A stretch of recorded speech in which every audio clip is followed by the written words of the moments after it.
ฮักแท้แพ้เฒ่าแก่จีนเรตติ้งเฒ่าแก่จีนในลาวเฮาแล้วก็สังคมนิยมของชาวลาวเนาะก็ยังบ่ตกพี่น้องเอ้ยมีหลายๆคนก็ยังหาผัวจีนเนาะพี่น้องเนาะหาฮักแท้กับผู้บ่าวจีนโอ้ยพี่น้องเอ้ยบางคนก็อ่อนซ่อนเงินเฒ่าแก่จีนหลายคิดว่าไปอยู่นำเฒ่าแก่จีนสิได้หังสิได้มีสิได้เป็นอาเจเนาะพี่น้องเอ้ยคนที่เขาเจ้าได้ไปรับได้ดีก็โอ้ยดีใจนำคนบ่ได้รับได้ดีติบัดตานี้โอ้ยหนีตายมาแต่ประเทศจีนเข้าไปอยู่นำลบๆลี่ๆบ่ให้ออกจากเรือนจากชานเลยพี่น้องเอ้ยเนาะสบายดีเด้อพี่น้องทั้งฝั่งไทยฝั่งลาวพี่น้องเอ้ยสำหรับคลิปนี้เนาะบ่ก้องหาผู้สาวลาวมาฝากพ่อแม่พี่น้องทั้งฝั่งไทยเนาะว่าสิเอาผู้สาวลาวไปฝากไปต้อนไปเป็นสะใภ้ไทยเนาะแต่พี่น้องเอ้ยเนาะเดี๋ยวนี้เนาะบ่าวจีนเนาะบ่าวจีนเงินหยวนเนาะเขาก็เจ้าก็พากันมาเล่นมาเที่ยวในลาวมาหาซอกหาสาวลาวหาสาวน้อยลาว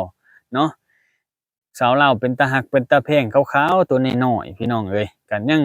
เป็นความนิยมของผู้บ่าวจีนอยู่ได้พี่น้องเอ้ยหลายๆคนไปได้ดับได้ดีอยู่ประเทศจีนก็หลายพี่น้องเอ้ยได้ไปเป็นอาเจหลายคนแฮงได้แต่ว่าคนก็บ่ได้ดับได้ดีก็หลายคือกันเนาะที่เขาไปตัวไปต้มไปเนาะ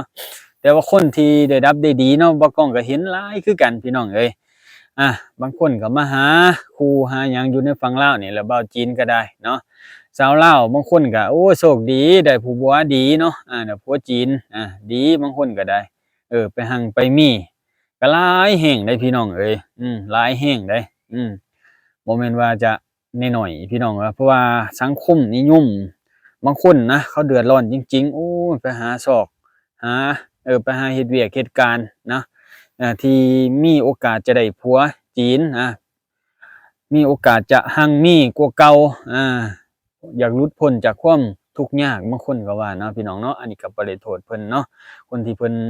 อยากหังอยากมีเนาะความพยายามของคนแต่ละคนเนาะพี่น้องเนาะมันก็แตกต่างกันคนที่มีความพยายามแบกบั่นอดทนต่างๆนานาเพื่ออยากให้ครอบครัวมีอยู่มีกินอันนี้ความคิดที่ดีเนาะพี่น้องเนาะถึงว่าตัวเองจะทุกข์จะยากก็สร้างมันขอให้ครอบครัวเจ้าของมีอยู่มีกินเนาะอันนี้เป็นสิ่งที่ชาวลาวหลายๆคนคิดเนาะพี่น้องเนาะแล้วก็ชาวลาวเฮาก็ยังได้อุทกภัยทางด้านเศรษฐกิจนี่พี่น้องเอ้ยย้อนว่าอิหยังย้อนว่าบ้านเมืองเฮายังหาอยู่หากินแบบชาวบ้านเนาะคาแตกี้พุ่นแหละพี่น้องเอ้ยยังใช้ชีวิตแบบชาวชนบทนะพี่น้องตาม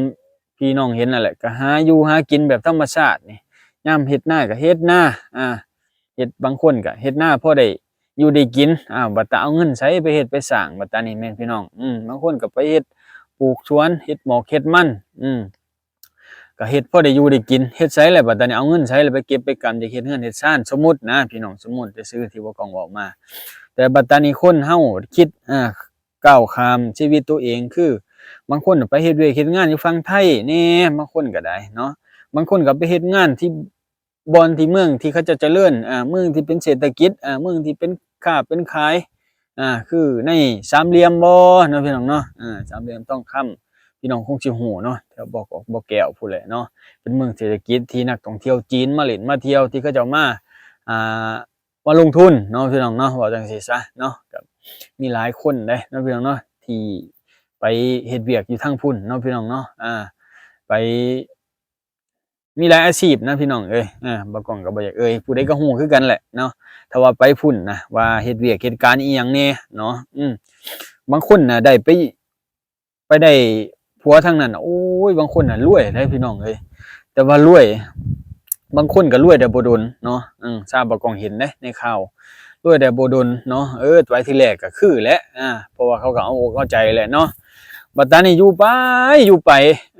เจ้าของก็มีจังได๋เขาเอิ้นนะมันมีการเปลี่ยนแปลงในร่างกายนะบางคนก็อ้วนขึ้นบ้างวะอ้วนขึ้นโอ๊ยมันเบิดความดึงดูดนะพี่น้องบางทีก็เบิดความดึงดูดเขาก็มีผู้แสกผู้สาวน้อยไปมีคนใหม่แม่นบ่มีคนใหม่เพราะว่าเฮาเบิดความดึงดูดแล้วเด้แต่ก่อนเคยเป็นตาฮักเป็นตาแพงบัดตานี้เบิดแล้วความเป็นตาฮักตาแพงบัดตานี้เป็นอ้วนตุปุติปิอยู่บัดว่าโอ้ยเบิดแล้วเบิดแล้วแต่ก่อนคืองามแท้บัดว่ามาปัจจุบันนี่คือขี้ร้ายแท้บัดว่าเนาะนี่แหละพี่น้องเอ้ยแต่ว่าก็สร้างเนาะพี่น้องเนาะเรื่องเล่าเรื่องหยังก็ได้เนาะพี่น้องเนาะเรื่องไหนก็ได้แต่ว่าเดี๋ยวนี้ก็ยังมีความนิยมได้ผู้เว้าจีนนะพี่น้องเอ้ยเฮ็ดจังได๋ผู้เว้าไทยจังสิได้มาเล่นฟังลาวนี่จังสิได้ดึงชาวลาวที่เป็นตาฮักเป็นตาแพงเนาะไปเป็นครอบครัวไปเป็นแม่ของลูกซะเนาะมีหลายคนอยากติดต่อบ่ากล้องมาเนาะหาสาวลาวให้แหน่บ่ากล้องอย่าไปเฮ็ดอยากไปสร้างอยู่ฝั่งพุ่นบั้นปลายชีวิตอยากไปใช้ชีวิตทางลาวแหน่เทื่อก็ได้อย่าไปอยู่กับธรรมชาติแหน่บางทีผมก็อยู่ในเมืองหลายหั่นนะโอ้อุกอั่งหลายเด้อบ่ากล้องเอ้ยอยู่ในเมืองมันมีค่าใช้จ่ายหลายบ่ากล้องเอ้ยข้อยก็มีเงินก้อนหนึ่งเพิ่นก็ว่าอยากไปใช้ชีวิตอยู่ในฝั่งลาวเด้หั่นนะมาได้เด้อพี่น้องเอ้ยก็มาเล่นมาเที่ยวก่อนเนาะบ่กล้องก็สิไปออกไปหาให้ก็คงจะบ่ได้เนาะพี่น้องเนาะมาเล่นมาเที่ยวมาเบิ่งทิวทัศน์ธรรมชาติการเป็นอยู่ของคนลาวซะก่อนเนาะว่าถึงว่าจะมาอยู่บั้นปลายชีวิตแต่ก็ต้องมีบ่อนทำมาหากินได้พี่น้องเอ้ยเนาะต้องมีบ่อนทำมาหากินต้องมาเบิ่งที่ทางเพราะว่าเว้าคร่าวๆซะเนาะการเป็นอยู่ในลาวก็คือว่าพี่น้องเอ้ยคนมีก็อยู่แต่ส่วนมีได้คนช่องหาช่องทางทำมาหากินของไผมันเด้เนาะคือบ่าวกล้องนี่ก็คือแหละหาเฮ็ดไร่เฮ็ดนารับจ้างทั่วไปพี่น้องคือบ่าวกล้องก็ได้บางทีก็ซักหน้าบ่ถึงหลังเด้พี่น้องเอ้ยหาอยู่หากินยากลำบากได้เนาะใครแต่คนที่เขาเจ้าหาอยู่หากินได้เด้พี่น้องเอ้ยแต่ว่าคนหาอยู่หากินบ่ได้น่ะติเนาะพี่น้องเนาะก็หนีบากหน้าไปสู่เวียกสู่การอยู่ฝั่งไทยเฮ็ดหรือว่าอยู่ต่างประเทศบางคนก็ได้มีแต่ว่าไปต่างประเทศไกลๆนี่ก็มีต้นทุนหลายพี่น้องเช่นหลายๆคนเนาะอยากไปเกาหลีไปเฮ็ดงานเกาหลีบ่คือคนกำลังนิยมเดี๋ยวนี้นะเพราะว่ามีโครงการเนาะที่มาจากเกาหลีเนาะเขาเจ้ามาเอาคนอยู่ฝั่งลาวเฮานี่แหละเออมาเอาอยู่ฝั่งลาวนี่แหละไปเฮ็ดเวียกเฮ็ดงานนะอยู่เกาหลีพี่น้องเอ้ยอันนี้ก็เป็นอันข่าวดีอยู่ดอกเนาะแต่ว่าโอ้ยบ่กล้องอยากไปแนวนั้นแหละพี่น้องแต่ว่าบ่มีโอกาสเนาะแต่ว่าย้านนะย้านแบบว่ามันมีค่าใช้จ่ายหลายเจ้าของก็บ่มีนะพี่น้องเอ้ยคนลาวแต่ว่าคนที่เขาเจ้ามีแหน่มีต้นทุนแหน่เขาเจ้าก็ไปได้นะพี่น้องเนาะอาผู้ใดอยากเฮ็ดอยากสร้างผู้ใดก็หาซุมื้อนี้ก็หาเพื่อครอบครัวนั่นแหละพี่น้องหาอยากเฮ็ดอยากสร้างเพื่อครอบครัวเนาะผู้ใดก็บางทีก็ไปเอาพวกเจาะพวกจีนเนาะเจอคนบ่ดีก็โอ๊ยทุกข์ใจหลายพี่น้องคือเป็นข่าวออกมานะเจอพวกจีนบ่ดีเนาะเขาก็ผิดเถียงกันเนาะอยากมาบ้านก็มาบ่ได้จนได้มาหาความช่วยเหลือจากคนลาวนำกันเนาะพี่น้องเนาะใครแน่แต่คนลาวเพิ่นบ่ทิ่มกันพี่น้องเอ้ยตกทุกข์ได้ยากเขาเจ้าก็ยังยังสู้เอากันเนาะที่ว่าอยู่ไสก็ได้พี่น้องเอ้ยนี่แหละคนลาวมีน้ำใจคนลาวคนไทยมีน้ำใจพี่น้องเพิ่นพึ่งพาอาศัยกันได้พี่น้องเอ้ยคือว่าคนลาวคนไทยเนี่ยบ่เคยแลกน้ำใจพี่น้องเอ้ยเนาะนี่แหละบ่าวกล้องก็ได้โอ้อยากเอาอันชาวลาวนี่แหละอยากแนะนำพ่อแม่พี่น้องมาเล่นมาเที่ยวแหน่ทั้งฝั่งไทยก็ได้เนาะมาเล่นมาเที่ยวนะบ่ต้องย้านนะของร้อนนะเพิ่นบ่จับเนาะพี่น้องเนาะของร้อนก็ได้เนาะบ่าวกล้องก็หาคลิปนี่แหละพี่น้องเอ้ยว่าจะเบิ่งคลิปยูทูบเบอร์คนดังก็คงจะบ่ออกมาดอกนะถ้าติดตามข่าวเขา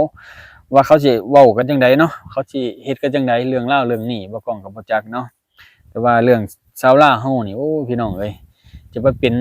ของเล่นของเบาจีนบ่ได้เด้พี่น้องเอ้ยนี่แหละถ้าว่าเป็นของเล่นของเบาจีนโอ้เสียหายเบิดเลยพี่น้องเอ้ยเนาะเพราะว่า ที่ตนนำพี่น้องเอ้ยบางทีเขาบ่ได้ฮักเฮาจริงก็มีหลายนะส่วนมากที่บ่คงได้ยินข่าวนะเขาบ่ได้ฮักเฮาจริงน่ะหลายแฮงได้พี่น้องเอ้ย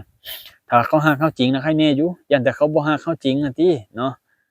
ย้านแต่เขาบ่ฮักเราจริงย้านแต่เขาเอาไปเราไปเชยชมเล่นซื่อๆหั้นนะย้านแต่ส่ำนี้นะบักป้องนะเอย้านแต่เขาไปเชยชมเล่นซื่อๆแต่ว่าเขาเอาไปจริงเป็นจังใครแหน่เดะเนาะย้านแต่เขา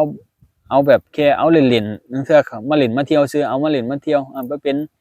เมียน้อยเขาลางเทื่อก็ได้ย้านแนวนี้นะพี่น้องเอ้ยเนาะเออเอาพี่น้องสำหรับคลิปนี้ก็ประมาณนี้เนาะเว้าหลายก็ว่าหลายเนาะพี่น้องฝากกดติดตามให้กำลังใจเด้อพี่น้องเอ้ย อยากเบิ่งบรรยากาศคลิปเรื่องเล่าวแบบใดเนาะพี่น้องเนาะเดี๋ยวบ่าวกองจะหามาให้มาเบิ่งนำกันพี่น้องเอ้ยขอบคุณหลายๆขอบใจหลายๆพี่น้องเอ้ย